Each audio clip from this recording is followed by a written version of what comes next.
بسم اللہ الرحمن الرحیم۔ السلام علیکم کلاس 6، آپ کیسے ہیں؟ امید ہے سب خیریت سے ہوں گے۔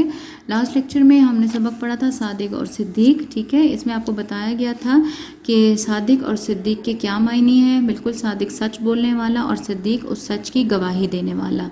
اس چیپٹر میں آپ کو بتایا گیا ہے کہ ہمارے پہلے خلیفہ کون تھے، ٹھیک ہے۔ ان کے مرتبے سے آپ لوگوں کو روشناس کرایا گیا ہے کہ ان کا کیا مرتبہ تھا ہمارے پیارے نبی کریم صلی اللہ علیہ وآلہ وسلم کی زندگی میں، ان کی کیا اہمیت تھی۔ وہ ان کے دوست تھے، وہ ان کے سسر تھے، اور ان کی جو 4 نسلیں ہیں وہ صحابی کے درجے پر فائز تھیں، ٹھیک ہے۔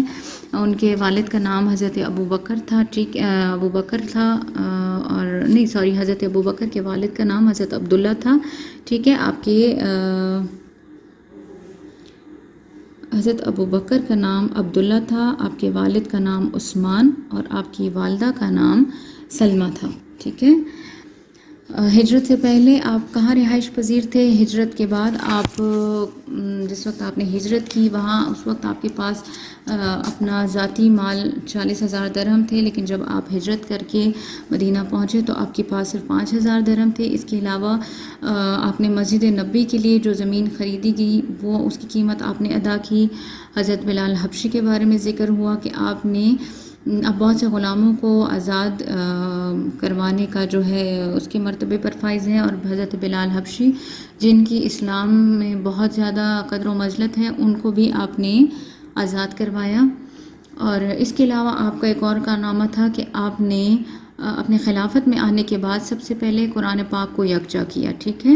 یعنی ایک جگہ وہ مختلف اجزاء میں صحابہ کے پاس تھا، یا کسی نے زبانی حفظ کی ہوئی تھی آیتیں صورتیں وغیرہ، تو آپ نے وہ سب کچھ اپنے پاس اکٹھا کیا، صحیح۔ یعنی آپ کے دور حکومت میں قرآن مجید کو جلد کی، یعنی ایک کتاب کی شکل جو اب ہمارے پاس موجود ہے کتاب کی شکل میں، اس شکل میں آپ کے دور حکومت میں اس کو اکٹھا کیا گیا۔ آپ 22 جمادی الثانی 13 ہجری کو آپ کا وصال ہوا، اور آپ مدینہ منورہ میں جو ہے نبی کریم صلی اللہ علیہ وآلہ وسلم کے روضہ مبارک جو ہے ان کے پہلو میں آپ کو دفنایا گیا۔ تو یہ تھا ایک سرسری سا جائزہ جو کہ ہم نے پڑھا کہ نبی کریم صلی اللہ علیہ وآلہ وسلم کے جانثاروں میں حضرت ابو بکر صدیق رضی اللہ تعالیٰ عنہ کا درجہ بہت بلند ہے۔ دین اسلام کے لیے آپ رضی اللہ تعالیٰ عنہ کی خدمات کو ہمیشہ یاد رکھا جائے گا۔ ان کی سچائی اور حضور صلی اللہ علیہ وآلہ وسلم کی تصدیق کرنے کی وجہ سے ان کو صدیق کا لقب عطا ہوا۔ آئیے دیکھتے ہیں یہاں پر کچھ نئے الفاظ جو ہم نے پڑھے ہیں۔ شب معراج، یہ ایک واقعہ ہے جس کا آپ کو پتہ ہے، حضور پاک صلی اللہ علیہ وآلہ وسلم عرش پر گئے تھے۔ کم و بیش مطلب کم سے کم اور زیادہ سے زیادہ۔ تحمل، صبر، درہم جو اس وقت کی رقم تھی، ٹھیک ہے۔ جیسے ابھی ہمارے پاس روپے ہوتے ہیں، 10 روپے، 100 روپے، 1000 روپے، اس طرح اس وقت کی کرنسی کو درہم کہتے تھے۔ سعادت یعنی کسی چیز کا موقع ملنا۔ شرف کسی بہت متبرک چیز کو پا لینا، ٹھیک ہے، اسے شرف کہتے ہیں۔ رفاقت، ساتھ یعنی کسی کے ساتھ بہت لمبی دوستی یا لمبا ساتھ۔ ہجرت، ایک شہر سے دوسرے شہر منتقل ہونا۔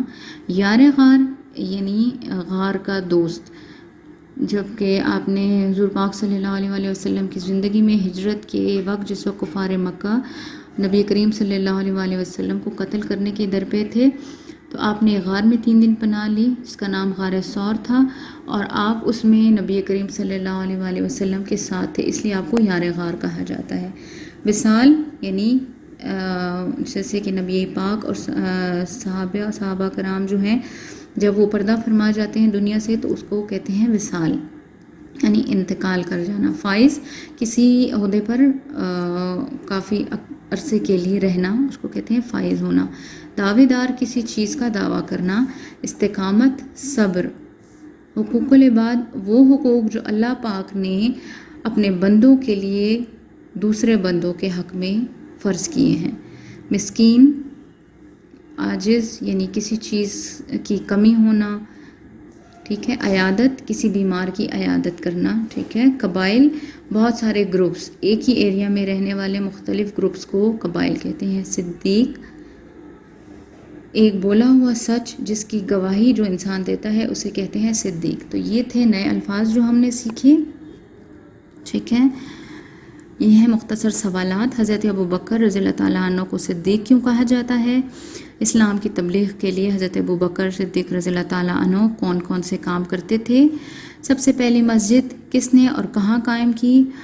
مسجد نبوی کے لیے زمین کا ٹکڑا خریدا گیا، کس طرح خریدا گیا؟ غزوہ تبوک کے موقع پر حضرت ابو بکر صدیق رضی اللہ تعالیٰ عنہ نے کیا کیا؟ یار غار کس کو اور کیوں کہا جاتا ہے؟ حضرت ابو بکر صدیق رضی اللہ تعالیٰ عنہ کو خلیفہ بنتے ہی کن مشکلات کا سامنا کرنا پڑا؟ آپ رضی اللہ تعالیٰ عنہ کا سب سے بڑا دینی کارنامہ کیا ہے؟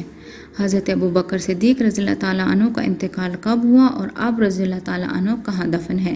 یہ تمام کوسچن جو ہیں اس چیپٹر سے ریلیٹڈ ہیں اور اس سب کے آنسر یہاں پر موجود ہیں. ٹھیک ہے، فی الحال تو میں آپ کو جسٹ کوسچن ریڈ کر کے سنا رہی تھی. اس کا ریٹن ورک آپ کو اسکول سے ہی پرووائڈ کیا جائے گا اور اس کے لیے آپ کو کال کر دی جائے گی. اچھا، مشق نمبر 2 ہے. حضور اکرم صلی اللہ علیہ وآلہ وسلم نے حضرت ابو بکر صدیق رضی اللہ تعالیٰ عنہ کو جنتی کیوں کہا؟ تفصیل کے ساتھ ایک پیراگراف میں لکھیے. ٹھیک ہے، یہ آپ کا جو ہے ایک ایکٹیویٹی ہے، ایک ٹاسک سمجھ لیں. انشاءاللہ یہ بھی آپ کو کروایا جائے گا. نیچے دیے گئے الفاظ کو جملوں میں استعمال کیجیے. تحمل، شرف، ہجرت، استقامت، مسکین، عبادت، یکجا. ان کے معنی آپ کو اوپر بتا چکی ہوں میں. ٹھیک ہے، ان کے انشاءاللہ جملے بنائیں گے.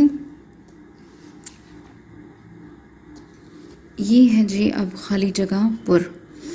شب معراج میں ڈیش نے حضرت ابو بکر رضی اللہ تعالیٰ عنہ کو کیا کہا؟ صدیق کہا، سوری.